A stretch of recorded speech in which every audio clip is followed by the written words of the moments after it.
Okay, good afternoon everyone. Let's start our class.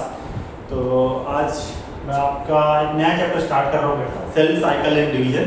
ठीक है, बाकी सर जो भी पढ़ा रहे थे वो वहाँ से कंटिन्यू करेंगे। तब तक मैं क्या करता हूँ कि आज वो छुट्टी में है तो मैं cell cycle and division start कर दे रहा हूँ। ठीक है, चलो cell cycle and division.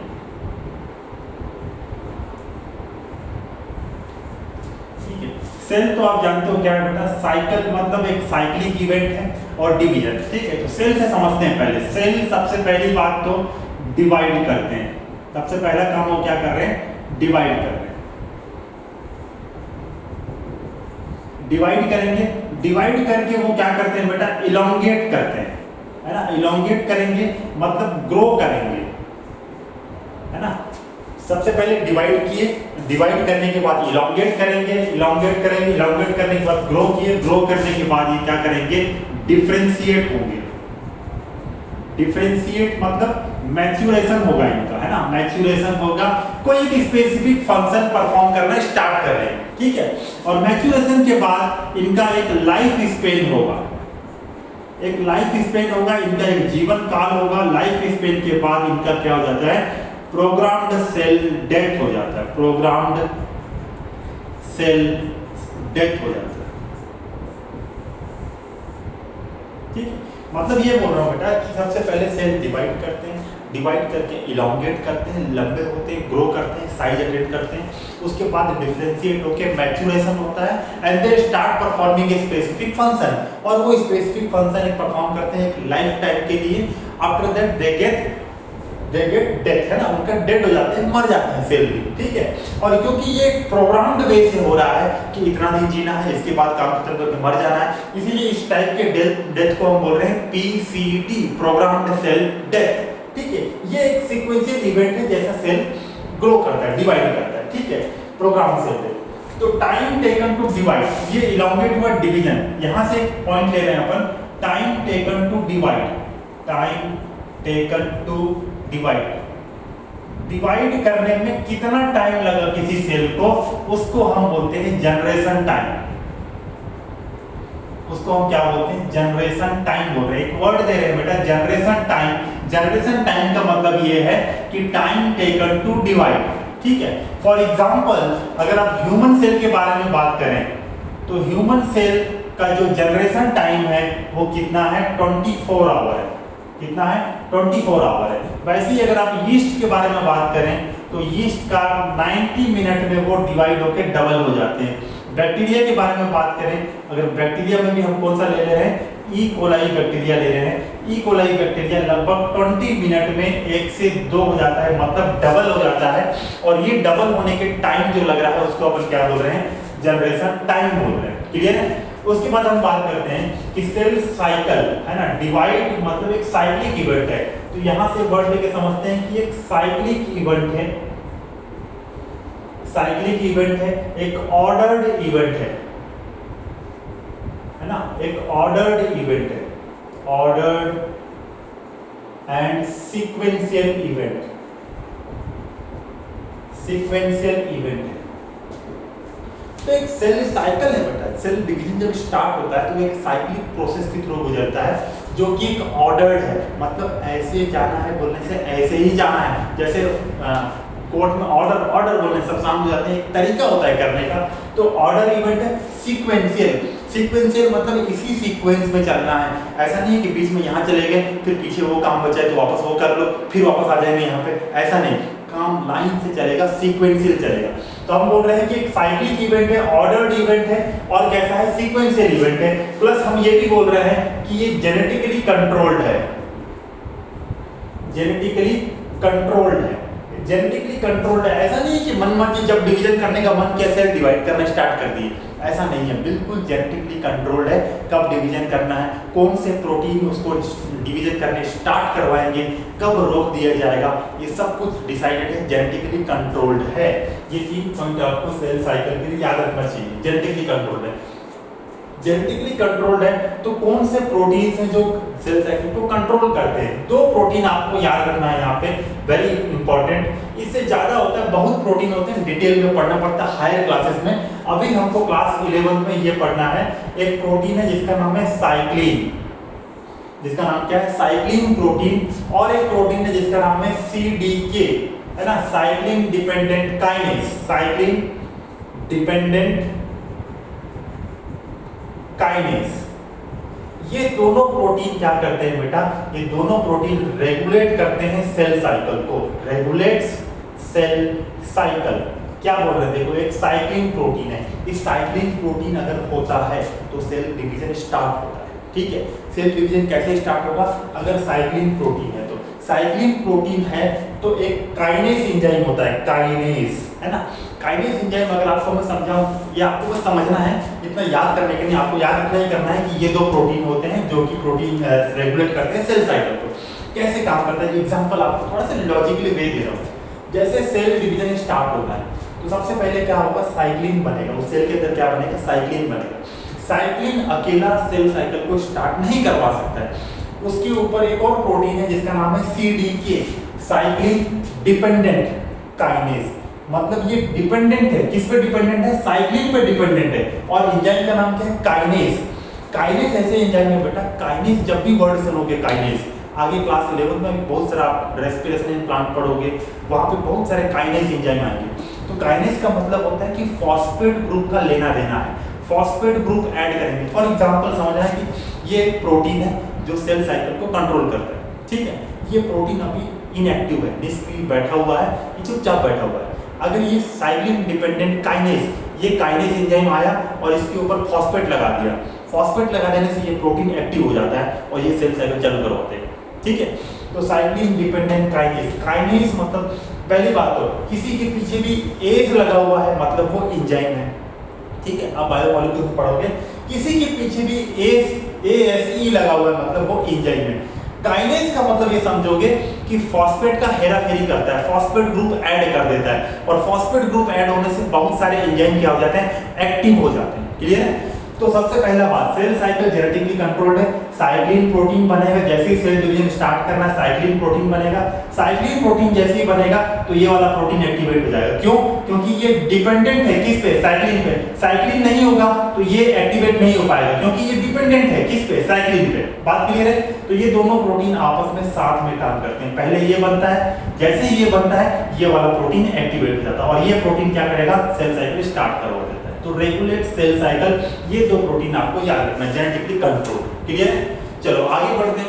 Cell cycle की अगर हम बात करें तो सेल साइकिल को हमने दो पार्ट में डिवाइड किया है, एक है इंटरफेस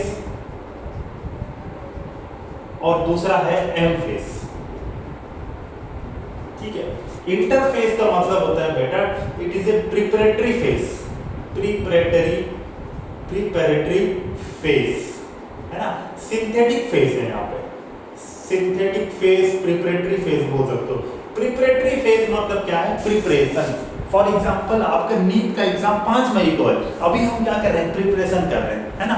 तो प्रिपरेटरी फेज मतलब इंटरफेस में सेल साइकिल डिवीजन करने के लिए प्रिपरेशन करते हैं, इसीलिए नाम दे दिए प्रिपरेटरी फेज या फिर इंटरफेस। इंटरफेस क्यों, दो डिवीजन के बीच का फेज है तो इंटरफेस, क्लियर। और एम फेज में क्या होता है बेटा, एम फेज में सेल डिवाइड होता है, cell division occur, cell division occurs, यहाँ पे सेल डिवाइड होते हैं, सेल डिवाइड्स, ठीक है। तो दो फेज है, प्रिपरेटरी फेज और सेल डिवीजन। यहाँ प्रिपरेशन होगा, डिवीजन हो जाएगा, प्रिपरेशन होगा, डिवीजन होगा। देखो पहला प्रिपरेशन हुआ, फिर डिवीजन हुआ, फिर प्रिपरेशन होगा, फिर डिवीजन। तो दो डिवीजन के बीच में एक फेज आ रहा है जिसका नाम क्या बोल दिए, इंटरफेस। इंटरफेस में क्या होगा, प्रिपरेशन होगा, और प्रिपरेशन फेज को हम क्या बोल रहे हैं, सिंथेटिक फेज बोल रहे हैं। और interface is the longest phase. ये दोनों फेज में सबसे बड़ा फेज कौन सा है, interface. Interface is longest phase, ये सबसे बड़ा फेज है बेटा दोनों में से। इस दोनों में सबसे बड़ा कौन सा है, इंटरफेस। एम फेज छोटा फेज है, एम फेज इज शॉर्ट, छोटा होता है, शॉर्ट फेज है।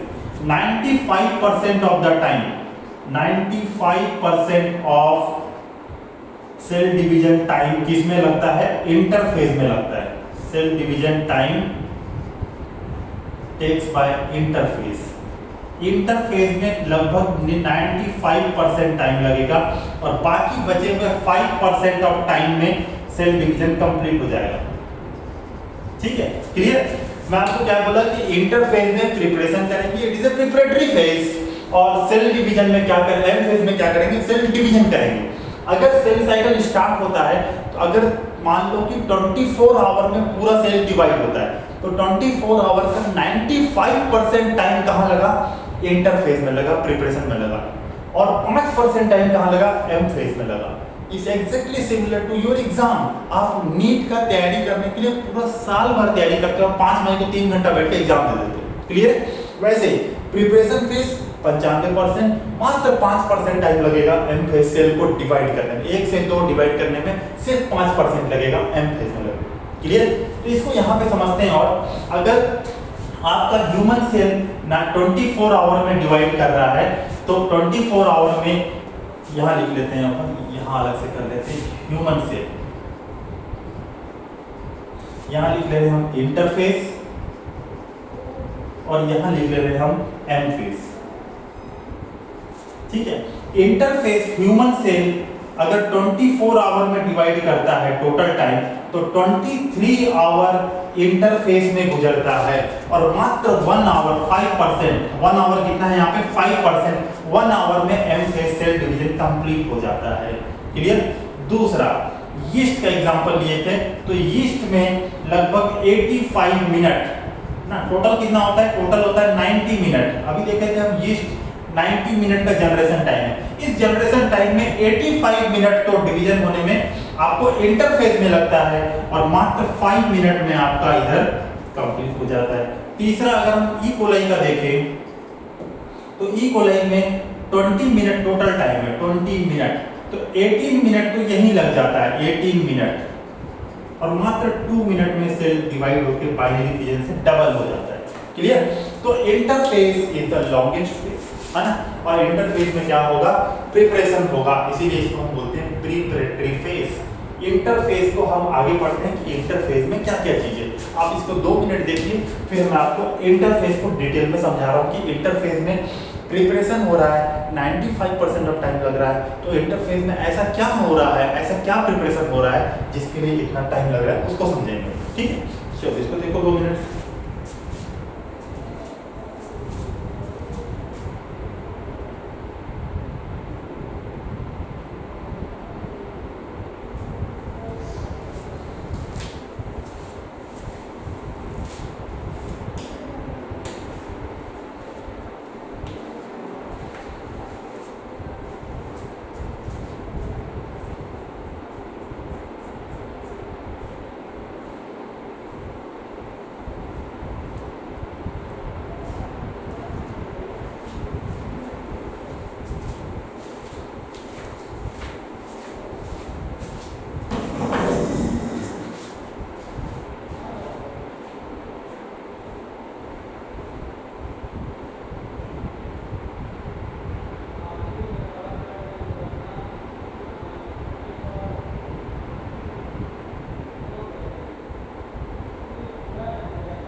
चलो हम देख रहे हैं interface. Interface it is a preparatory phase. क्या ऐसे ये प्रिपरेटरी फेज है, it is a synthetic phase. यहाँ सिंथेसिस होता है, किसका सिंथेसिस समझेंगे, सिंथेसिस फेज है ना। लॉन्गेस्ट फेज है 95% ऑफ द टाइम लगता है यहाँ पे, ठीक है। ये इंटरफेस को हमने डिवाइड किया है 3 फेज में, एक है G1 फेज और दूसरा है S फेज और तीसरा है G2 फेज। इस तीनों को हम समझेंगे, ठीक है। तो ये हम एक सर्कल ड्रॉ कर लेते हैं बराबर, ठीक है, लगभग मोटा मोटा, ठीक है, चलेगा। ये आपका सेंटर, ये यहाँ से ले लेते हैं हम G1 फेज, ये हो गया आपका S फेज, ये हो गया आपका G2 फेज। तो ये कौन सा फेज है? G1 phase. G1 फेज के बाद क्या आएगा? S फेज आएगा। S फेज के बाद क्या आएगा? G2 फेज आएगा, ठीक है। और G2 फेज के बाद क्या आएगा? M फेज आएगा, ठीक है। सबसे बड़ा आपको क्या दिख रहा है? तो आप बोलोगे सर G1 फेज सबसे बड़ा दिख रहा है। तो हम G1 फेज में क्या क्या प्रिपरेशन होगा उसको समझते हैं, ठीक है। यहां हम लिख रहे हैं G1 फेज। उससे पहले बात समझना, G1 फेज से पहले यहां पे एक पोजीशन है, इसको हम बोलते हैं G0 फेज। G0 या फिर G0 फेज भी बोल सकते हो आप। यहाँ पे सेल जो होता है, cell division do not takes place, यहाँ पे सेल डिवीजन नहीं हो रहा है। जो सेल डिवीजन से बाहर है वो सेल को हम क्या बोल रहे हैं? G0 फेज बोल रहे हैं। Cell division do not occur, यहाँ पे नहीं होता है, ठीक है। Cell division do not occur, ये मेटाबॉलिकली एक्टिव है, metabolically active, but cell division with respect to cell division, inactive है ना। इसी को हम क्वेसेंट फेज भी बोलते हैं, क्वेसेंट फेज, है ना, या फिर रेस्टिंग स्टेज। रेस्ट कर रहे हैं, यहाँ पे रेस्टिंग स्टेज है ना। G0 फेज के बारे में क्या क्या समझे? G0 फेज ये साइक्लिक इवेंट है, G1 S G2, इसके अंदर घुसा हुआ है, मतलब सेल डिवीजन हो रहा है, ठीक है। अगर सेल डिवीजन नहीं कर रहे हैं, सपोज सेल डिवीजन की कंप्लीट हुआ M फेज, अभी और डिवाइड नहीं करना है, तो वो G1 घुस के बाहर निकल जाएंगे, G0 फेज में चले जाएंगे, वहां वो डिवाइड नहीं करेंगे, है ना। तो cell division do not occur, ये पॉइंट पहला समझिए। दूसरा पॉइंट ये बोला कि मेटाबॉलिकली एक्टिव है, सेल डिवीजन नहीं हो रहा है, इसका मतलब ये नहीं है कि वो काम नहीं कर रहे हैं, उनके अंदर किसी भी प्रकार का रिएक्शन नहीं हो रहा है। हाँ, रिएक्शन हो रहा है, मेटाबॉलिक रिएक्शन चल रहा है, ग्लूकोज डिवाइड हो रहा है, ग्लाइकोलाइसिस, दुनिया भर के जो मेटाबॉलिक रिएक्शन है वो हो रहे हैं। इसीलिए हम बोले कि मेटाबॉलिकली एक्टिव है, बट सेल डिवीजन के हिसाब से पूछें तो सेल डिवीजन नहीं हो रहा, तो सेल डिवीजन के हिसाब से इनएक्टिव है। तो ये लिखें, but with respect to cell division they are inactive, but real में मेटाबॉलिकली दे एक्टिव हैं, है ना, क्लियर। और तीसरा पॉइंट बोले कि इसी को हम क्वेसेंट फेज बोलते हैं, हिंदी में बोलते हैं शांत अवस्था, मतलब डिवाइड नहीं कर रहे हैं, किसी भी प्रकार का हलचल नहीं बचा हुआ है, शांत अवस्था में, रेस्टिंग स्टेज में है, क्वेसेंट स्टेज या फिर रेस्टिंग स्टेज। ये है हमारा G0 फेज का डिटेल, ठीक है। अब सपोज यहाँ से कोई इंफॉर्मेशन आया कि सेल डिवीजन करना है, तो ये अगर सेल है ना, ये सेल क्या करेगा? सेल साइकिल के अंदर एंट्री मारेगा, सेल साइकिल के अंदर क्या करेगा? एंट्री मारेगा। तो कहां पहुंचा? G1 फेज में पहुंचा, ठीक है। ये कहां बैठा था? G0 फेज में बैठा हुआ था सेल। इंफॉर्मेशन मिला कि सेल डिवीजन करना है, तो ये एंट्री कहां लेगा? G1 फेज में। अब G1 फेज में क्या क्या होगा यहां लिखते हैं, G1 फेज। यहाँ किस प्रकार के प्रिपरेशन होंगे सेल डिवीजन के, है ना। प्रिपरेशन अभी स्टार्ट होगा, सेल G0 फेज में था, इसको इंफॉर्मेशन मिला कि डिवाइड करना है, तो ये सेल एंट्री करेगा कहाँ पे? G1 फेज में। कहाँ से? G0 फेज में बैठा हुआ था चुपचाप, रेस्टिंग स्टेज क्वेसेंट फेज में, यहाँ पे सेल डिवीजन नहीं हो रहा था बट मेटाबॉलिकली एक्टिव थे, ये सेल एंट्री लिया कहाँ? G1 फेज में। अब G1 फेज में तैयारी चालू होगा सेल डिवीजन का, ठीक है। क्या क्या होगा? सबसे पहला काम, सेल साइटोप्लाज्म इंक्रीज होगा। सेल साइटोप्लाज्म क्या होगा? इंक्रीज। आपको क्या समझना है? देखो लॉजिकली आप बस इतना याद रखो, अगर आप सेल डिवाइड कर रहे हो तो 2 सेल बनने वाला है, एक सेल से कितना सेल बनेगा? 2 सेल बनेगा। इसका मतलब सेल के अंदर साइटोप्लाज्म है, सेल के अंदर सेल ऑर्गेनेल है, सेल के अंदर डीएनए है, न्यूक्लियस है, ये सभी को आपको क्या करना पड़ेगा?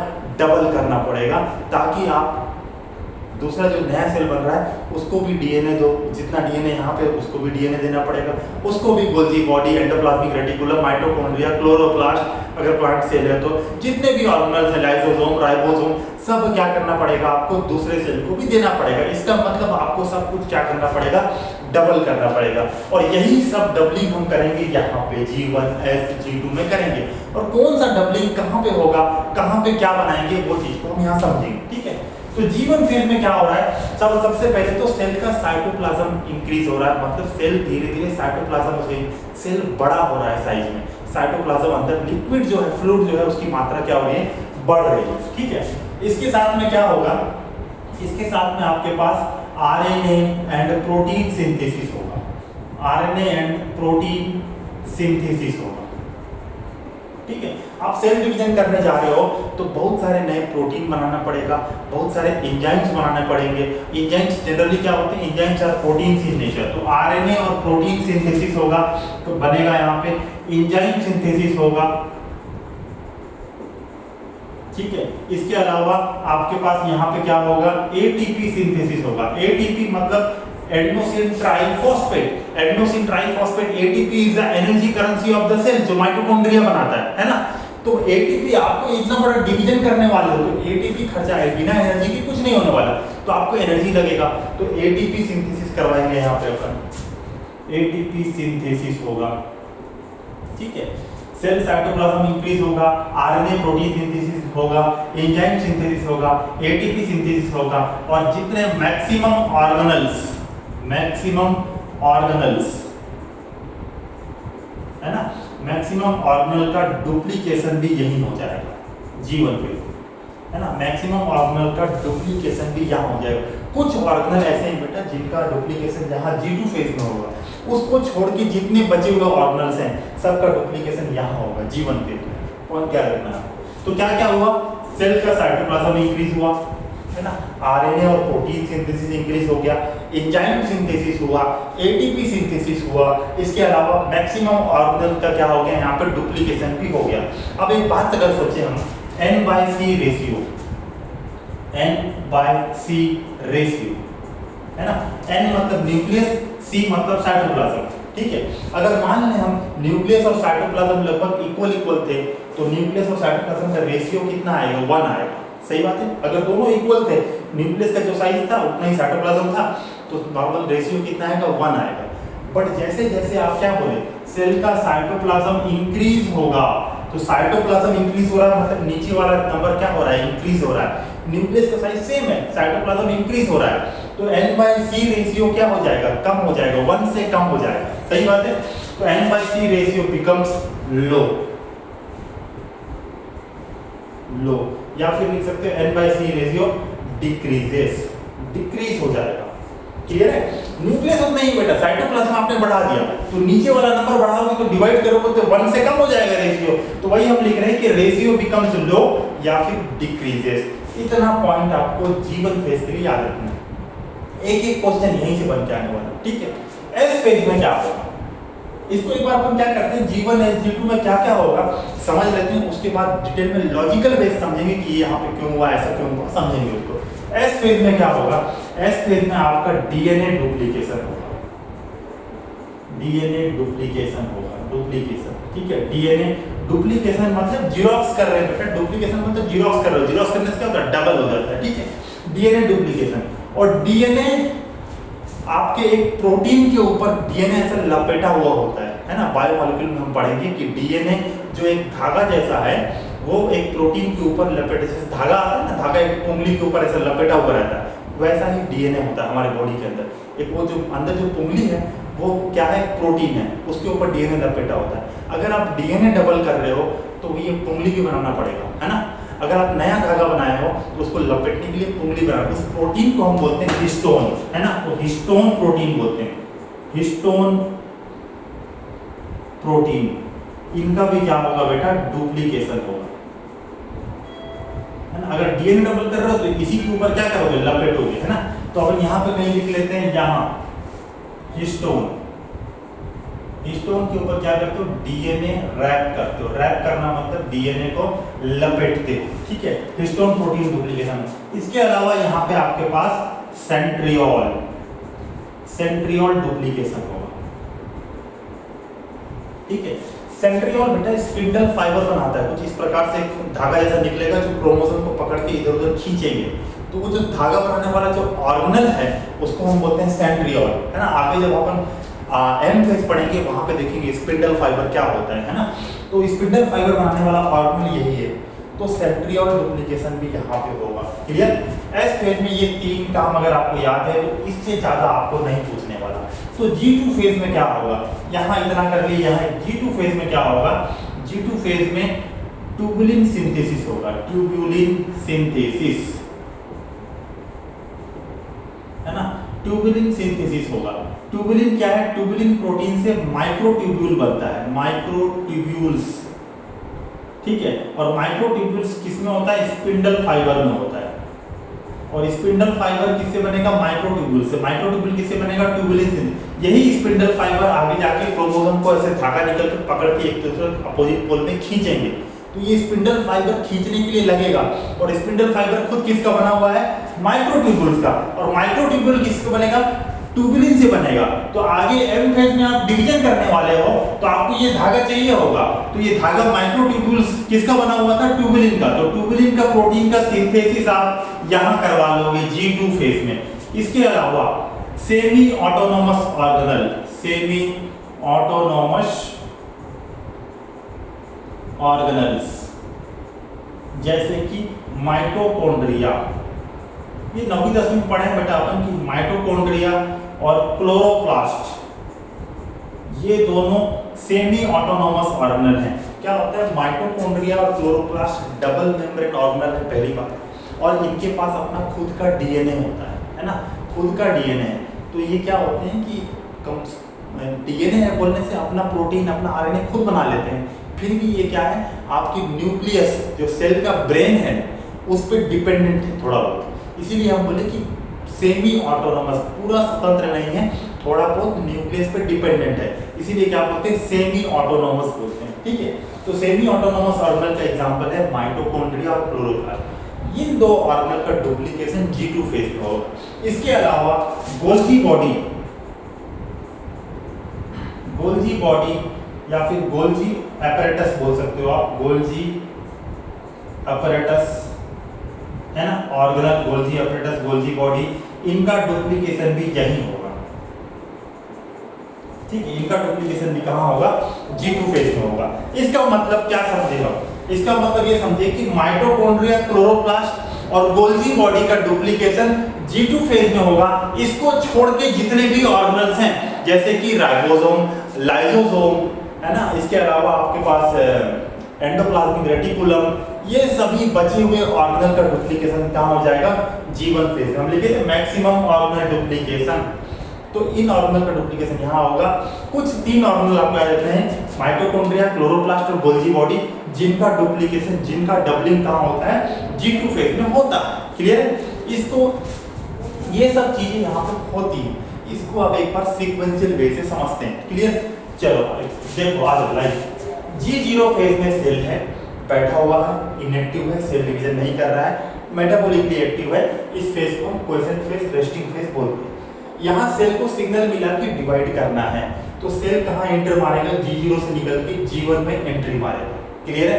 G1 में एंट्री मारा तो G1 फेज में, अब M फेज में क्या होगा, आगे जाके सेल डिवीजन होगा। तो M फेज में सेल डिवीजन होगा, उसके लिए तैयारियां चालू की जाएगी, ठीक है। सेल डिवीजन के लिए तैयारियां चालू की जाएगी। अब मतलब समझो कि आपका नीट का एग्जाम है जो 5 मई को होने वाला है, उसके लिए तैयारी कहाँ करोगे, यहाँ करोगे। क्या क्या तैयारी करना है समझते हैं। G1 फेज में आप पहले सेल साइटोप्लाज्म को बढ़ा दिए, भाई साइटोप्लाज्म की दूसरा सेल को देना पड़ेगा, साइटोप्लाज्म बढ़ा दिए। आरएनए एंड प्रोटीन सिंथेसिस, आप देखो क्या कर रहे हो, मेन फेज ये है एस फेज, जहां आप डीएनए डुप्लीकेशन कर रहे हो। हम बोलते हैं बेटा कि डीएनए क्रोमोसोम के अंदर है और डीएनए में ही इंफॉर्मेशन है कि सेल का ऑर्गेनल कैसे चलेगा। जितने भी जीन्स हैं वो जीन्स कहाँ प्रेजेंट है, डीएनए में प्रेजेंट है, और डीएनए कहाँ प्रेजेंट है, न्यूक्लियस में। तो जितना भी इंफॉर्मेशन है कि सेल को कैसे काम करना है, कैसे डिवाइड करना है, जो भी इंफॉर्मेशन है आपके पूरे बॉडी का काम करने का, वो सेल के डीएनए में प्रेजेंट है। तो इंफॉर्मेशन में गड़बड़ी नहीं होना चाहिए, इंफॉर्मेशन में गड़बड़ी नहीं होना चाहिए। फॉर एग्जाम्पल एक लेटर आया, उसमें लिखा था कि यहाँ से यहाँ तक 3 तारीख से लेके इतना तारीख तक छुट्टी है ना, साला बंद रहेगी। अब वो छुट्टी को किसी ने मिटा के क्या कर दिया, छुट्टी को मिटा के क्या कर दिया कि कक्षाएं लगेगी लिख दिया वहाँ पे, और उस एप्लीकेशन का आपके सामने आ गया। तो जब आप उसको पढ़े तो 3 से इतना क्लास लगेगा तो आप स्कूल में बैठे हो, लेकिन रियल में वो इन्फॉर्मेशन क्या कर दी, छुट्टी लगेगी, ये इन्फॉर्मेशन था। किसी ने उसको गलत कर दिया जानबूझ के और आपको नुकसान हो गया। सही है। वैसे ही डीएनए में इंफॉर्मेशन है, तो डीएनए में इंफॉर्मेशन में कुछ भी गड़बड़ी नहीं होना चाहिए। अगर कुछ भी गड़बड़ी हुआ तो डिजीज, कैंसर जैसा बड़ा बड़ा रोग हो सकता है ना। वो इंफॉर्मेशन कभी भी गड़बड़ नहीं होना चाहिए। इंफॉर्मेशन समझ रहे हो मेरे ख्याल से, आप एग्जाम्पल देके समझाया आपको। तो डीएनए का डुप्लीकेशन करते समय इंफॉर्मेशन में कोई गड़बड़ी नहीं होना चाहिए। तो नहीं होना चाहिए तो डीएनए डुप्लीकेशन करने से पहले, डीएनए डुप्लीकेशन करने में आपको जितना भी एंजाइम लगेगा, जितना भी प्रोटीन लगेगा, जितना आरएनए लगेगा, है ना, और जितना भी आपको एनर्जी लगेगा, वो सब कुछ तैयारी आप कहाँ करवा लो, यहाँ करवा लो, जीवन फेज में वो सब तैयारी करवा लो यहाँ पे, ताकि जब आप एस फेज में घुसे तो वहाँ पे लफड़ा नहीं होना चाहिए, वहाँ सब कुछ स्मूथ चलना चाहिए, इंफॉर्मेशन प्रॉपरली एकदम ढंग से कॉपी होना चाहिए, बीच में कुछ गड़बड़ी नहीं होना चाहिए। क्लियर है बात? क्लियर। तो इसके लिए डीएनए डुप्लीकेशन करने के लिए आपको आरएनए लगेगा, प्रोटीन लगेगा, एंजाइम लगेगा, एनर्जी लगेगा, एटीपी, सब कुछ यहाँ बना लिए। RNA, protein synthesis, enzyme synthesis, ATP synthesis सब कहाँ करवा लिए, एस फेज के लिए आपने जीवन फेज में तैयारी किया है। ठीक है, इसका मतलब डीएनए डुप्लीकेशन करने का तैयारी आपने जीवन फेज में किया है। और डीएनए डुप्लीकेशन करने के लिए आपको आरएनए लगेगा, प्रोटीन लगेगा, एटीपी लगेगा, तो ये सब लिख दो आप कि का सिंथेसिस करवाएंगे आप यहाँ पे।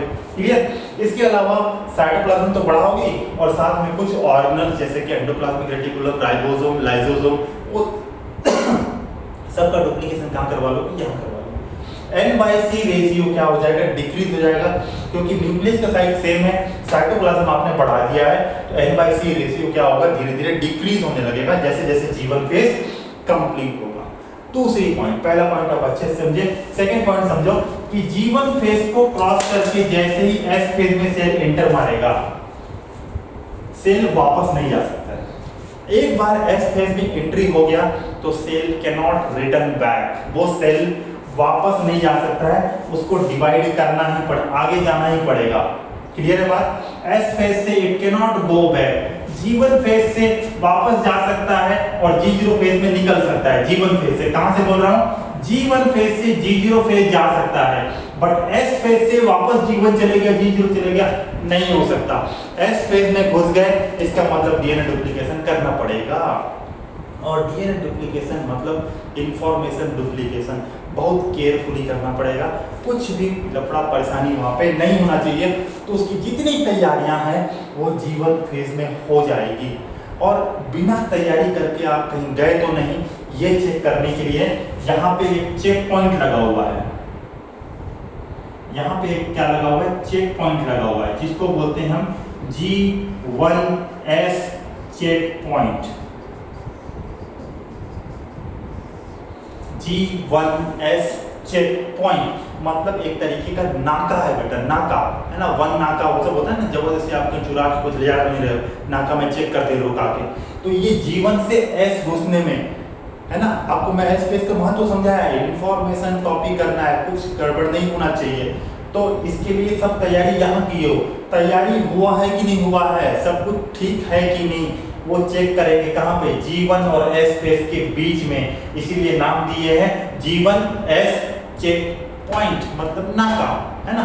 इस नाके में चेक किया जाएगा क्या एटीपी बन गया है, क्या एंजाइम रेडी है, आरएनए प्रोटीन सिंथेसिस सब कुछ बराबर भर के है, क्योंकि एक बार यहाँ घुसा तो एस फेज थोड़ा फास्ट चलेगा। इंफॉर्मेशन कॉपी करते समय में आप बीच में इंफॉर्मेशन कॉपी करते करते बोल नहीं सकते हो कि थोड़ा सा एटीपी कम पड़ गया, रुक जा बना के आ रहा हूँ पीछे जाके, नहीं बोल सकते। ठीक है, एक बार में कंटिन्यू चलना चाहिए। तो इसीलिए यहाँ एक चेक पॉइंट लगा हुआ और ये check point major check point है, आपको याद रखना है, this is a major check point,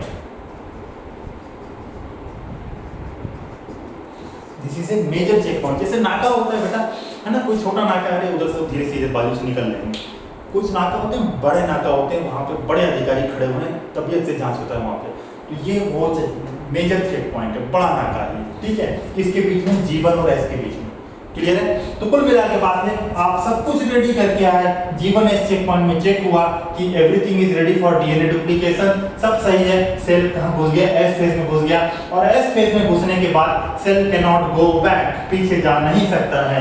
S phase में डीएनए डुप्लीकेशन हुआ, हिस्टोन प्रोटीन का डुप्लीकेशन हुआ, सेंट्रियोल डुप्लीकेशन हुआ, सब कुछ सही हुआ। एस फेज से सेल कहां निकल लिया, G2 फेज में एंटर मार लिया। अब G2 फेज में क्या किया जाएगा, ट्यूबुलिन प्रोटीन का सिंथेसिस करेंगे, जिससे आगे जाके स्पिंडल फाइबर बनेगा। सही है? इसके अलावा कुछ सेमी ऑटोनोमस ऑर्गेनल्स जैसे कि माइटोकॉन्ड्रिया, क्लोरोप्लास्ट, इनका सिंथेसिस, इनका डुप्लीकेशन हम G2 फेज में कराएंगे, G1 में नहीं कराएंगे। और इसके अलावा गोल्जी बॉडी, गोल्जी अपरेटस का डुप्लीकेशन भी हम यहाँ करवा लेंगे। इसके अलावा हम क्या करेंगे, यहाँ पे कुछ एटीपी सिंथेसिस करवा लेंगे, एटीपी सिंथेसिस करवा लेंगे, क्योंकि अगला फेज क्या है बेटा, एम फेज, और एम फेज में क्या होना है, डिवीजन होना है। एम फेज में न्यूक्लियस का क्या होना है, डिवीजन होना है। तो एम फेज भी बहुत इंपॉर्टेंट है, ये इंपॉर्टेंट था, उसके बाद ये इंपॉर्टेंट है, इस इंपॉर्टेंट के पहले एक फेज था, इस इंपॉर्टेंट के पहले एक फेज है। तो इसमें एंटर लेने से पहले सब कुछ रेडी कर लो। अगर थोड़ा बहुत एटीपी कम लग रहा है, क्योंकि यहाँ भी एम फेज में डिवीजन करते समय एनर्जी खर्चा होगा, तो एटीपी कम लग रहा है तो अभी यहाँ बनवा लो, क्योंकि एक बार यहाँ घुस गए तो ये फिर 1 घंटा में, आपको बोलते हैं ना 5% ऑफ द टाइम, इतना देर तैयारी करके आए हो, यहाँ घुसा मतलब 60 से डिवीजन 1 आवर में within 5% of the time division complete हो जाएगा। क्लियर है? और ये सबसे ड्रामेटिक फेज है, ड्रामा, सबसे ज्यादा ड्रामा यही होता है। ये नॉन ड्रामेटिक फेज है, यहाँ अगर माइक्रोस्कोप में आप देखोगे तो ज्यादा चेंजेस नहीं दिखेगा, बट माइक्रोस्कोप में अगर आप चेक करते हो तो सबसे ज्यादा चेंजेस सेल में ऐसा हो रहा है, वैसा हो रहा है, न्यूक्लियस में ये हो रहा है, वो हो रहा है। चेंजेस आपको ज्यादा कहाँ देखने को मिलेंगे, एम फेज में देखने को मिलेंगे। एम फेज इसलिए हम बोलते हैं ड्रामेटिक फेज, ठीक है। और इंटरफेज को हम बोलते हैं नॉन ड्रामेटिक फेज। इंटरफेज को हम क्या बोलते हैं, नॉन ड्रामेटिक फेज। यहाँ ज्यादा ड्रामा नहीं होता, ड्रामेटिक फेज। क्लियर है? एम फेज में एंटर करने से पहले आप सब कुछ रेडी कर लो। तो एम फेज में जाने से पहले एक बार फिर से यहाँ चेक पॉइंट आएगा, फिर एक नाका आएगा जिसको बोलोगे आप G2M चेक पॉइंट। इसको क्या बोल दिया, G2M चेक पॉइंट, है ना। G2 फेज और M फेज के बीच में आएगा, क्योंकि M phase is very important phase, cell division होने वाला है 5% ऑफ द टाइम में। तो एक बार एंट्री मारा तो डिवीजन कंटिन्यू चलेगा और न्यूक्लियस डिवाइड होकर साइटोकाइनेसिस होकर खत्म, 2 सेल बन जाए। क्लियर है? तो इस बीच में आप आधे रास्ते में जाके ये नहीं बोल सकते कि अरे रुको माइक्रोट्यूबुलिन नहीं बना है, एटीपी नहीं बना है, गोल्जी बॉडी तो बच गया था। ये सब करने का नहीं है। तो जो भी करना है G2 में करना, और चेक पॉइंट में चेक हो जाएगा, सब कुछ ठीक है, तब अंदर जाने को मिलेगा। क्लियर है? तो एम फेज में क्या होगा, डिवीजन होगा। एम फेज को हमने 2 पार्ट में डिवाइड किया है, ठीक है। एम फेज को हमने 2 पार्ट में डिवाइड किया है। एम फेज में पहला फेज है कैरियोकाइनेसिस, है ना। पहला फेज क्या है, कैरियोकाइनेसिस, और दूसरा फेज है आपके पास साइटोकाइनेसिस। कैरियो मतलब होता है न्यूक्लियस, है ना। कैरियो मतलब क्या होता है, न्यूक्लियस। जैसे कि प्रोकैरियोटिक, कैरियो मतलब क्या था, न्यूक्लियस। यूकैरियोटिक, कैरियो मतलब क्या था, न्यूक्लियस। तो कैरियो मतलब न्यूक्लियस, काइनेसिस मतलब डिवीजन, ठीक है। तो न्यूक्लियस का डिवीजन होगा कहां पे, कैरियोकाइनेसिस, न्यूक्लियर डिवीजन, न्यूक्लियस या फिर न्यूक्लियर डिवीजन होगा यहाँ पे। और यहाँ साइटो मतलब सेल, साइटोप्लाज्म, है ना। तो यहाँ पे क्या होगा, साइटोप्लाज्म का डिवीजन होगा, साइटोप्लाज्म डिवीजन, ठीक है। Karyokinesis, cytokinesis. तो कैरियोकाइनेसिस में न्यूक्लियर डिवीजन, एक न्यूक्लियस से 2 न्यूक्लियस बनेगा, और न्यूक्लियस बन जाने के बाद साइटोकाइनेसिस होगा। साइटोकाइनेसिस में 2 सेल बनेंगे, डिवाइड होंगे। क्लियर है? ये आपका टोटल ओवरऑल आपका पूरा फेज है ना। इंटरफेज में आप क्या क्या देखें, G1 S G2, आपको यहीं से क्वेश्चन आएगा, आपको डायरेक्ट क्वेश्चन आएगा डीएनए डुप्लीकेशन कब होता है, हिस्टोन प्रोटीन डुप्लीकेशन कब होता है, सेंट्रियोल डुप्लीकेशन कब होता है, सब S फेज। आपको पूछेगा माइटोकॉन्ड्रिया डुप्लीकेशन कब हो रहा है, G2 फेज। आपको पूछेगा एंडोप्लाज्मिक रेटिकुलम डुप्लीकेशन कब हो रहा है, आप बोलोगे G1 फेज। क्लियर है? आपको पूछता है ट्यूबुलिन सिंथेसिस कब हो रहा है, G2 फेज। यही सब क्वेश्चन बन के डायरेक्ट क्वेश्चन आए। अगर ये डायग्राम आपके पास है ऐसा बना हुआ जिसमें आपके पास हर फेज में क्या क्या हो रहा है लिखा हुआ है, तो आपके पास कोई इससे आपका नंबर नहीं। और ये चैप्टर से बहुत अच्छे से क्वेश्चन आते हैं, मतलब 5, 6, 7, 8 क्वेश्चन तक भी आ जाता है। चैप्टर छोटा चैप्टर है बट छोटा बम आवाज ज़्यादा, है ना, दिवाली आ रहा है, छोटा बम धमाका पड़ा, तो ऐसा चैप्टर है। सही है, थोड़ा सा पढ़ना है, नंबर ज़्यादा लाना है और समझने वाला चैप्टर है। आई विल में आपको काफ़ी कुछ समझाया है यहाँ पे, इसको हम कंटिन्यू करेंगे नेक्स्ट क्लास में कल, है ना। Thank you for today's class. कल हम क्या करेंगे, एम फेज स्टार्ट करेंगे और कैरियोकाइनेसिस पढ़ने का कोशिश करेंगे, ठीक है। और डिवीजन 2 टाइप का है, माइटोसिस और मियोसिस। तो हम कल माइटोसिस से स्टार्ट करेंगे और slowly move down to meiosis, ठीक है। तो माइटोसिस हम पढ़ेंगे और फिर मियोसिस पढ़ेंगे।